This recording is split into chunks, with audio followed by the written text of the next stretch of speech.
Hello everyone, ఎంతో tasty అయిన టమాటా bath చాలా చాలా చాలా ఈజీగా అలాగే చాలా పర్ఫెక్ట్గా చేసుకోవచ్చు.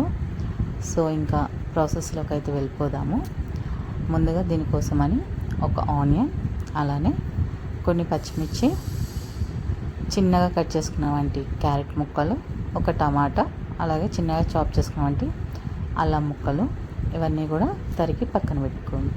తర్వాత ఒక ప్యాన్ తీసుకొని అందులోకి ఒక 2 స్పూన్స్ వరకు ఆయిల్ యాడ్ చేసుకొని పచ్చెనపప్పు అలానే పల్లీలు వేసుకొని వేపుకోండి. ఇవి వేగినాక ఆవాలు, జీలకర్ర, ఎండుమిర్చి కూడా వేసుకొని కొన్ని జీడిపప్పు కూడా యాడ్ చేసుకొని మంచిగా ఫ్రై చేసుకోండి. తర్వాత కొంచెం కరివేపాకు వేసుకొని మనం కట్ చేసుకున్నవంటి ఆనియన్, పచ్చిమిర్చి, టమాటా, క్యారెట్ అలాగే అల్లం ముక్కలు కూడా వేసుకొని పచ్చివాసన పోయేంత వరకు మంచిగా వేపుకోండి.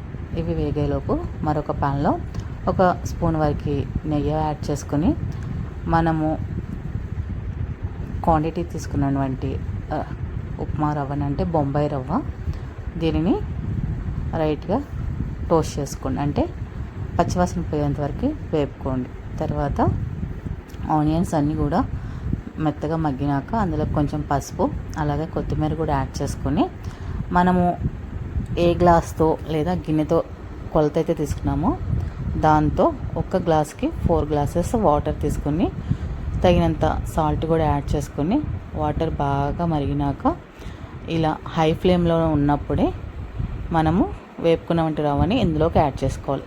సిమ్లో అస్సలు పెట్టొద్దు. సిమ్లో పెట్టారంటే రవ్వ తొందరగా ఉండలు కట్టేస్తుంది, స్మూత్గా కూడా రాదు. హైలో ఉన్నప్పుడే బాగా మరుగుతున్నప్పుడు మనము వేపుకున్నటువంటి రవ్వని యాడ్ చేయాలి. చూసారు కదా ఎంత పర్ఫెక్ట్గా వచ్చిందో. ఫైనల్గా కొంచెం నెయ్యి యాడ్ చేసుకుని సర్వ్ చేసుకుంటే ఎంతో టేస్టీ అయిన ఉప్మా రెడీ అనమాట. Thank you for watching. మరొక మంచి వీడియోతో మీ ముందుకు వస్తాను. బాయ్.